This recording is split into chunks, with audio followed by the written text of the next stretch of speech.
سر آگے تھوڑا سا ہم اس کو گفتگو کو لے کے چلتے ہیں. تو اہم ترین موضوع جو اقبال کی ریکنسٹرکشن کے اندر ہے وہ خدا، کائنات اور انسان.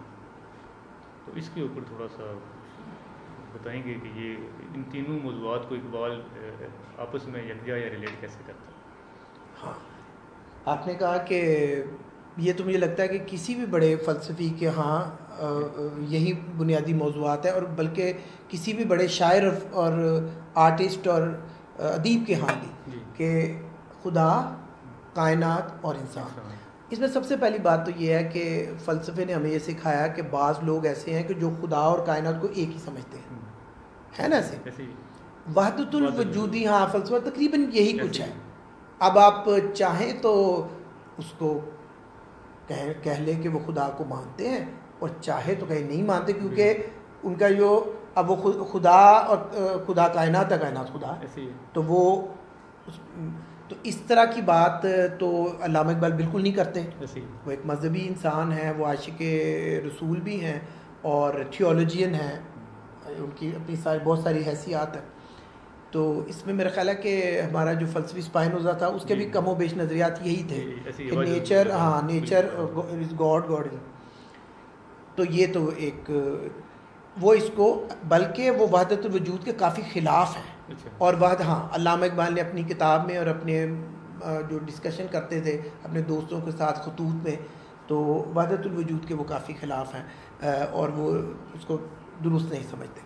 اب رہ گئی بات کہ پھر نیچر کیا ہے. تو خدا ایک الٹیمیٹ ریالٹی ہے ان کے نزدیک.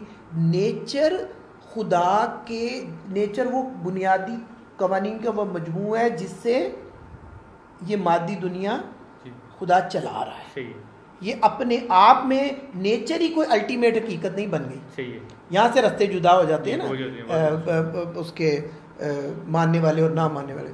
اب تیسرا آپ نے کہا کہ انسان، تو انسان کا جو خدا سے تعلق ہے وہی تو ہم پیچھے ڈسکس کر چکے ہیں. جب وہ دعا کی اہمیت بیان کرتے ہیں تو خدا اور بندے کی اہمیت، جب وہ مذہبی تجربے کی خصوصیات بیان کرتے ہیں تو فرد اور خدا کا رابطہ بیان کرتے ہیں. جب مذہبی جب سچے خواب دعوت دیتے ہیں پھر بھی وہ یہی کر رہے ہوتے ہیں. اس میں صرف اتنا ایڈ کروں گا کہ ریکنسٹرکشن میں انہوں نے حضور صلی اللہ علیہ وسلم کا وہ واقعہ بھی بیان کیا ہے کہ ایک یہودی لڑکا تھا ابن سیاد، تو اس پر بھی کوئی کیفیات آتی تھیں تو وہ پھر کچھ بڑبڑاتا تھا.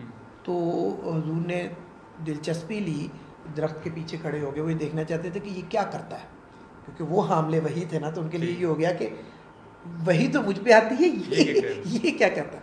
تو وہ سارا واقعہ ریکنسٹرکشن میں اقبال نے لکھا ہے، وہ اتنا انٹرسٹنگ ہے اگر ہم پڑھیں.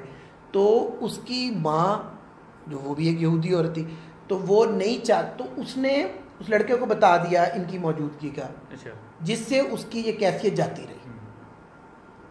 تو مگر وہ اپنا اس کو علامہ اقبال نے اس طرح بھی ریلیٹ کیا ہے. آپ کو پتہ ہے کہ ولیم جیمز نے ایک پوری کتاب لکھ ڈالی ہے، ویرائٹیز آف ریلیجس ایکسپیرئنس.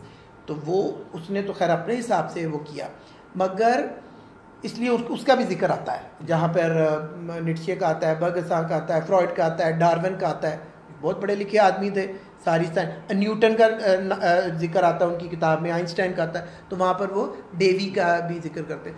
مگر یہ بھی ایک قسم کا وہ یہ دیکھ رہے تھے کہ ان کو یہ پتا تھا کہ یہ کوئی لڑکے پہ کوئی وحی نہیں آ رہی، مگر وہ یہ دیکھنا چاہتے تھے کہ پھر یہ ہے کیا. اور وہ پھر انہوں نے کہا کہ اگر اس کی ماں اس کو متنبع نہ کر دیتی تو میں کچھ سمجھ پاتا کہ یہ کیا کرتا ہے. اس سے بھی یہ ثابت ہوتا ہے کہ ہر بندہ جو کوئی بھی، تو جیسے ہونا بھی چاہیے، اتنی تو ہمیں وہ ایمان ہونا چاہیے کہ کوئی آدمی کوئی بھی بڑبڑ کر دے. یہ ڈبہ پیر کیا ہوتے ہیں، ڈبہ پیر کیا ہوتے ہیں، ویسے ان کا کیا کیریکٹر ہوتا ہے، یعنی خود کما کے نہیں کھانا، کہیں جا کے بیٹھ جانا ہے، سارے پنڈ کو اپنا بیوقوف بنا دینا ہے، تو اپنا اوٹ پٹانگ. وہ علامہ اقبال ان سے جان بھی چھڑانا چاہتے ہیں. وہ کہتے ہیں کہ کسی کو سچا خواب آیا تو اس کا انالیسس کرو، اس میں فرائڈ کے سائیکو انالیسس کو استعمال کر دو، وہاں پر لاجک سے دیکھو، اور یہ یاد رکھو کہ وحی کا سلسلہ حضور صلی اللہ علیہ وسلم پر ختم ہو گیا. تو وہ اس پہ بھی آپ کو یہ بھی پتہ ہونا چاہیے کہ زندگی کے آخری 3 سالوں میں انہوں نے ختم نبوت کی بھی بہت تحریک چلائی تھی. اب وہ جو قادیانی اور احمدی لوگ ہیں ہاں ڈائلاگ نہیں وہ ان کے بہت خلاف ہیں اقبال کے, اور ان کا یہ خیال ہے کہ اتنے سال انہوں نے ہماری مخالفت نہیں کی تو آخری 3 سالوں میں کیوں کی. یہ اس کو تو بعد میں کبھی ڈسکس کریں گے. اس میں کوئی شک نہیں کہ انہوں نے وہ آخری 3 سال اس میں وہ کیا. تو اس کے جو اشارے, یہ تو ان کی ڈیتھ کے 9 سال پہلے لکھے ہوئے ہیں خطبہ, مگر اس کے کچھ اشارے اس کتاب میں موجود ہیں. یہ اشارے ہی ہیں کہ وہ یہ نہیں چاہتے کہ آپ کسی بھی خواب کو, کسی بھی خیال کو, کسی بھی اس کو آپ اس کے یہ سمجھ لیں کہ یہ بس اب الوہی ہے اور مجھ پہ واجب ہو گیا کہ میں اس کے اتباع کروں. اس سے تو ایک رستہ ہی کھل جائے گا, اور ایسا کھلے گا کہ اس کے بعد آپ کہیں کسی کے ساتھ چل ہی نہیں سکتے. تو جو اس کا اقبال کا موومنٹ کا تصور ہے تغیر کا, خاص طور پہ ذرا دوبارہ بتا دیں. موومنٹ یا تغیر, فلسفہ تغیر, اس کی کافی زیادہ اقبال کے ہاں اہمیت ہے, تو اس کو بیان کریں گے تھوڑا سا. اصل میں جب علامہ اقبال کہتے ہیں نا کہ فکر یونان اور فکر قرآن میں بہت فرق ہے اور خاص ہے ترکیب میں قوم رسول ہاشمی, اور مسلمان صوفی اتنے متاثر ہو گئے تھے یونانی فکر سے, تو یہی تو بنیادی فکر ہے. وہ کہتے ہیں کہ یونانی فکر سٹیٹک ہے. اب دیکھیں یونانیوں میں بہت احتیاط سے بھی کہوں کہ یونانیوں میں سب سے بڑا فلسفی تو وہ افلاطونی ہے. اس نے اپنا وہ ثابت کیا, اپنا وہ کیلیبر. اب کل کی بات ہے کہ وائٹ ہیڈ کہہ رہا ہے کہ وہی تو فلسفی ہے, ہم تو ایک حاشیہ لکھنے والے ہیں. تو اس کو دیکھ لیں, ہاں وہ سارا تصور سٹیٹک ہی ہے. یہ جو چیز ہے یہ ساری امپرفیکٹ کاپی ہے ورلڈ آف آئیڈیاز کی. تو یہ واضح رہے کہ ہر آئیڈیا ایک سبسٹینس ہے, وہ بہت مکمل ہے, وہ اسپریچول ہے, تو اس میں حرکت کی گنجائش ہی کہاں ہے. اور یہ جو ہے یہ ذل ہے, یہ امپرفیکٹ کاپیز وغیرہ سے. وہ کہتے ہیں کہ نہیں. اور سوکریٹیز کے بارے میں تو انہوں نے کہا کہ سقراط کا بھی ساری توجہ انسان پر ہی رہی. یہ ابھی اقبال ہی کی میں اسٹیٹمنٹ اپنے لفظوں میں بیان کر, انہوں نے کہا کہ یہ قرآن شریف کے مطابق کیسے ہو سکتی ہے کہ جو کتاب کہتی ہے کہ ہم نے شہد کی مکھی پر بھی وحی کی. یعنی آپ کو پتہ ہے کہ ایک حضور صلی اللہ علیہ وسلم پر چونکہ جیسے پتہ ہی ہے کہ ساری زندگی انہوں نے ان کو مشرکین نے, منافقین نے, بت پرستوں نے بہت تنگ کرنے کی کوشش کی.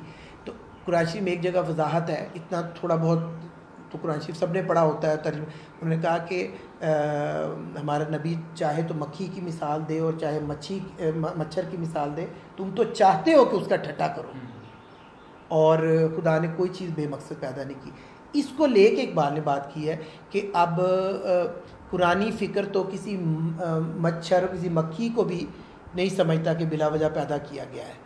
تو وہ کس طرح, کیونکہ سقراط کے بارے میں کہہ رہے ہیں کہ اس کی ساری توجہ صرف اور صرف حضرت انسان پر ہی تھی.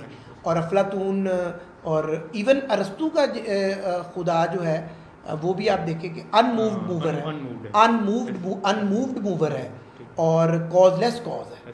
تو اس بنیاد پر وہ کہہ رہے تھے, تو یہ حرکت ہی کا اصول ہے جس کی بنیاد پر وہ کہتے ہیں کہ قرآنی فکر, اور اس کو اگر مسلمان صحیح سمجھتے تو وہ ڈائنمک ہے, اور یہ جو یونانی ہے یہ اسٹیٹک اور بالکل ساکن اور ایک ہی رکا ہوا ہے. تو اس کو وہ زبردستی ملاتے رہے مسلم فلسفی شروع میں, کیونکہ ذہن پہ اثر ہی بہت تھا یونانی فلسفے کا. اسی سے ملتا جلتا میرا سوال ہے کہ اقبال جو ہے وہ اسلامی قرآن اور اسلامی جو ہماری فکر ہے اس کے بارے میں کہتا ہے کہ اس کے اندر جو تجربی پہلو ہے یہ کافی نمایاں ہے. تو اس کے بارے میں کچھ بتائیں گے کہ یہ کیسے, اس کے اندر کیا تجربی پہلو نمایاں ہے؟ ہاں, یہ تو جن معنوں میں کہہ رہے ہیں وہ کافی میرا خیال ہے کہ کوئی مشکل نہیں ہے اس کو سمجھنا, کہ قرآن شریف کی بہت ساری آیات ہیں کہ جس میں کہا کہ غور کرو, دن رات کے آنے جانے پہ غور کرو, موسموں کے تغیر و تبدل پہ غور کرو, پھر کئی آیات انہوں نے کہا کہ یہ دیکھو کہ یہ جو فصل ختم ہو جاتی ہے تو ایسا لگتا ہے کہ مردہ ہو گئی ہے، پھر اس میں سے فصل نکل آتی ہے، چارہ نکل آتا ہے. تو وہ بالکل اشارے جگہ جگہ پہ ہیں کہ غور کیوں نہیں کرتے کہ مطلب یہاں تک ہے کہ وہ یہ جو مسخر کیا ہے نا، یہ گھوڑے پہ بیٹھ جاتے ہو، اونٹ پہ بیٹھ جاتے ہو، اس سے اتنا سفر کر لیتے ہو، تو تم اس کو مسخر کرنے والے نہیں تھے، یہ ہم نے کیا. تو جو ہم ایمپیریسزم کی اگر بات کریں تو اقبال کا جو نقطہ نظر ہے وہ یہی ہے کہ قرآن یا اسلامی تعلیمات جو ہے وہ ایمپیریسسٹک ہیں، جو میں بنیادی سوال کرنا چاہ رہا ہوں تو اس کے حوالے سے. نہیں ایسا نہیں ہے، نہیں آئی ایم سوری، ایسا نہیں ہے، ایسا نہیں ہے. یہ کہنا کہ علامہ اقبال کے نزدیک قرآنک فکر امپیریسسٹ ہے، نو نو نو، امپیریسسٹ بھی ہے. یعنی جب وہ یہ کہتے ہیں کہ محسوس ہی موجود نہیں ہے تو امپیریسزم کا تو خاتمہ ہو گیا. امپیریسزم یہ نہیں کہتا، آپ کو پتہ ہے نا، کیونکہ موسٹلی امپیریسسٹ جو ہیں بارکلے وغیرہ کو چھوڑ کے، موسٹلی امپیریسسٹ تو ایتھیسٹ بھی ہوئے ہیں. کیونکہ جب آپ نے یہ طے، امپیریسزم ہے کیا، اگر وہ دیکھنے والوں کے لیے آپ کو تو پتہ ہوگا کہ جب آپ نے یہ کہہ دیا کہ پیدائشی نظریات کچھ نہیں ہوتے اور علم خدا کی طرف سے یا فطرت کی طرف سے ودیت کوئی نہیں ہوتا، تو یہ تو پروٹوکول سٹیٹمنٹ ہوتی ہیں کہ یعنی سادہ ترین جو، اگر آپ اپنا علم کی فنومینن کو بریک ڈاؤن کرتے جائیں تو آخر میں آپ پہنچیں گے سادہ ترین مشاہدے اور تجربے میں. تو اس میں کیا گنجائش ہونی ہے کسی کے، تو نہیں. یہ کہنا بھی غلط ہوگا کہ علامہ اقبال کی فکر امپیریسسٹ ہے، یہ کہنا بھی غلط ہوگا کہ علامہ اقبال کی فکر ریشنلسٹ ہے، وہ جو فلسفے کے معروف معنوں میں. نہیں، اس طرح نہیں ہے. علامہ اقبال کی جو اپنی ایپسٹمولوجی ہے، ان کی وہی تو ان کی اوریجنلٹی ہے، وہ ان کی اپنی قائم کردہ ہے. اور ان کا البتہ دعویٰ یہ ہے کہ اس کی ساری انسپریشن میں نے قرآن و سنت سے لی ہے، اور اس میں اس کی وضاحت میں نے فلسفیانہ طور پر اس لیے کی ہے کہ میں نے اتنا فلسفہ پڑھ رکھا ہے تو یہ میرے لیے ممکن نہیں ہے. میں وہ ایک دو جگہ میں نے کہا کہ جب میں لکھتا ہوں تو وہ چیز آ جاتی ہے. تو مگر وہ یونانی فکر سے بھی اختلاف کر رہے ہیں، ایک حد سے زیادہ وہ نیٹشے کو نہیں مانتے، برگساں کی ایک آدھ چیز انہوں نے لی ہے، فرائڈ کے لاشعور کو نہیں مانتے. اگر میں اس کو مختصر کر کے کنکلوڈ کروں تو اس سے بھی اگر کچھ ہمارے اسٹوڈنٹ سیکھیں تو بہت بڑی بات ہوگی.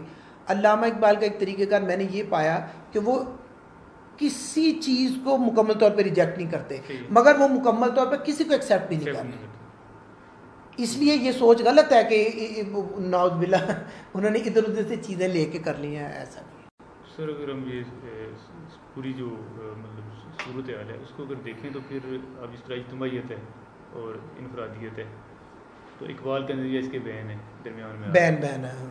اچھا، اسی طرح اجتماعی خودی ہے اور انفرادی خودی ہے. جی، تو آپ نے اپنی خودی کو بھی دیکھنا ہے اور خدا کی خودی کے اندر اپنے آپ کو ملغم بھی نہیں کرنا، نہ اپنے اجتماعی خودی کے اندر آ کے تو اپنی خودی کو جو ہے وہ جلا دینا ہے. تو یہاں پہ بھی ہم دیکھیں گے تو ایک درمیان پہ میں چلنے کا جو ہے وہ پیٹرن ملتا ہے. وہ کہتے ہیں کہ بالکل وہ کہتے ہیں کہ ان کی بات پہلے سمجھتے ہیں.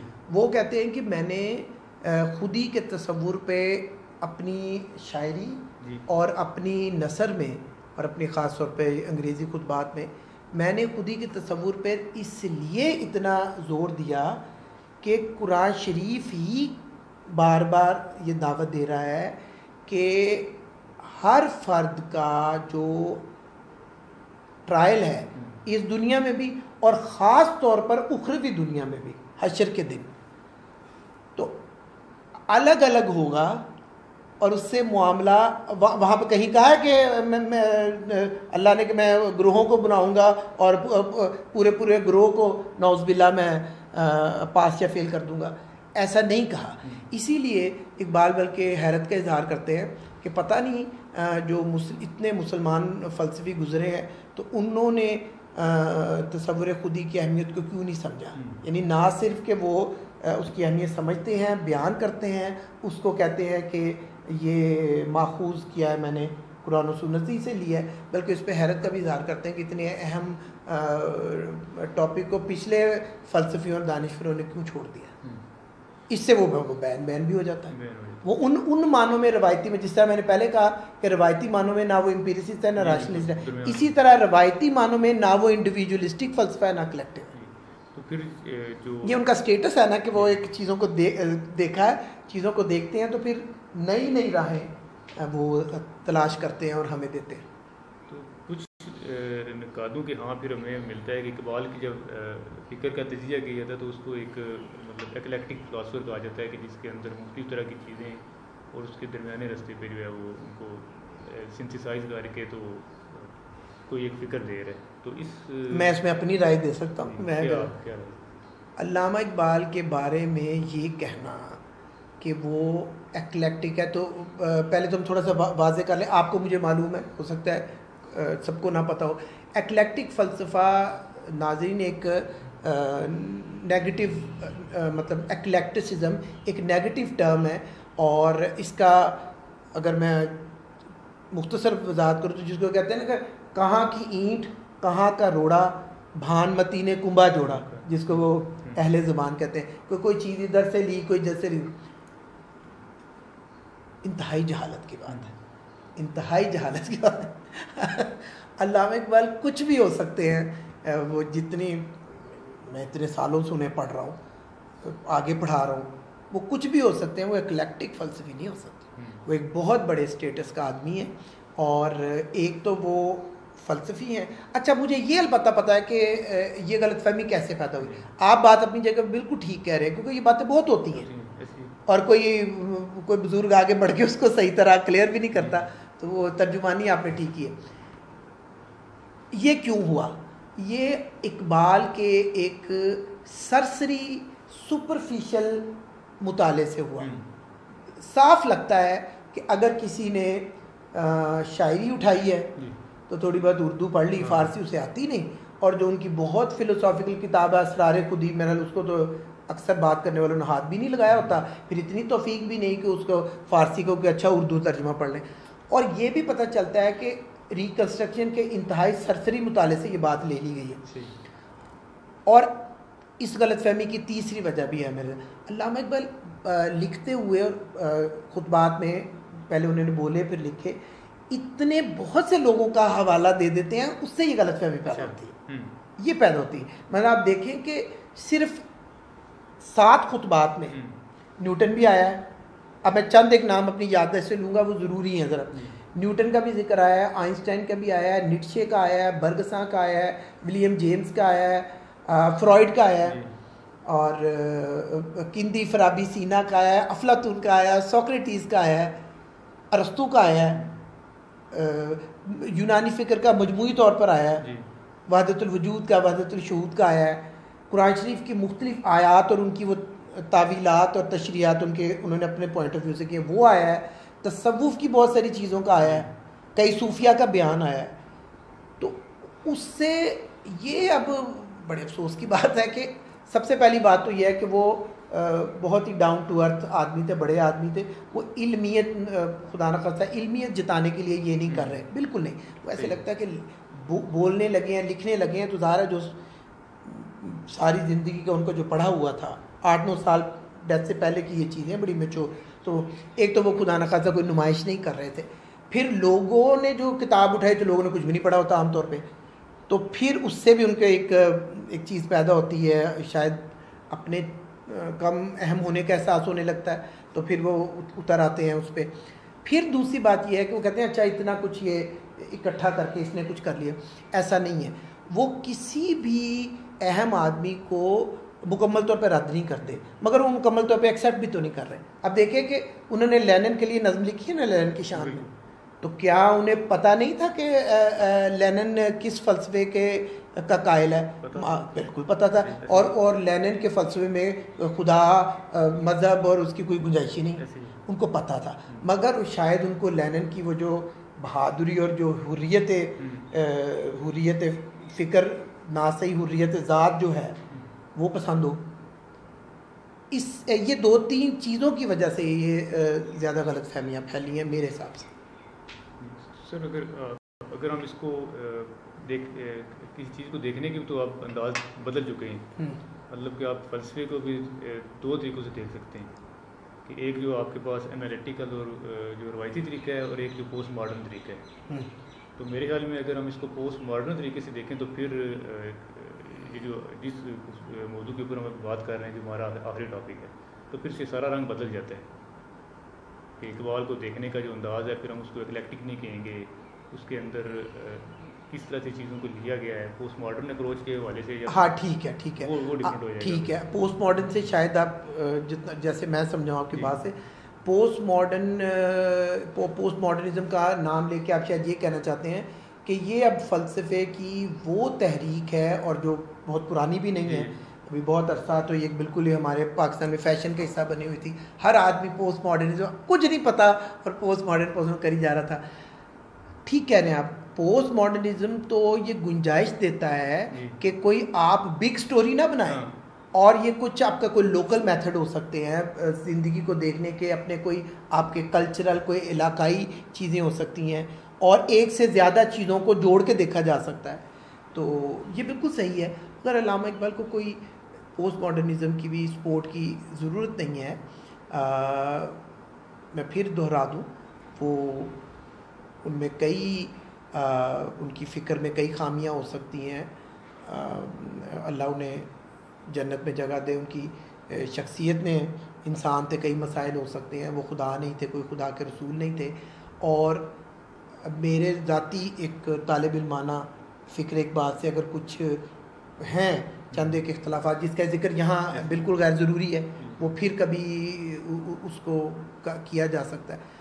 مگر پہلے یہ تو چیک کر لیں کہ جو لوگ ان کا ایک سرسری سا مطالعہ کر کے تو بڑے بڑے اعتراضات اب ہر جگہ کرنا شروع ہو گئے ہیں سمیت ٹی وی پہ, تو نہ سمجھ کے کسی کو ماننا اتنا خوفناک نہیں ہوتا جتنا کہ بغیر اچھی طرح جانے ریجیکٹ کرنا اور مسترد کرنا. تو وہ ہر آدمی کو ہی, اور اچھا ان کا جو سارا فلسفہ وہ بھی ترکیبی ہے, وہ اختلافی نہیں ہے, وہ سنتھیٹک ہے. میرے حساب سے وہ ریکنسٹرکشن میں فلسفی, تھیولوجی, سائنس, ریلیجن اور مسٹسزم وہ ان کے جہاں جہاں یہ ایک دوسرے کے قریب آتے ہیں اس کو ہائی لائٹ کر رہے ہیں. تو اس کو ارتباطی کہتے ہیں شاید اسے اردو میں, ریکنسیلیشن کرتے ہیں. اس کے لیے انہیں بہت ساری علمی ڈسکشن کرنی پڑتی ہے, وہ انہوں نے کی ہے اور وہ ایک اچھی ایک ڈیپ اور ضخیم کتاب وجود میں آئی. اتحاد کا موضوع بھی ہے تو کہتے ہیں تو اس پہ بات کریں یا پھر ہم اس کو یہ ہم پھر اگلی کسی نشست میں کر لیں گے کیونکہ یہ باقی ساری چیزیں تو زیادہ ریلیٹڈ ہیں. چلے بہت شکریہ. انشاءاللہ نیکسٹ کسی موضوع کے ساتھ ہم پھر حاضر ہوں گے.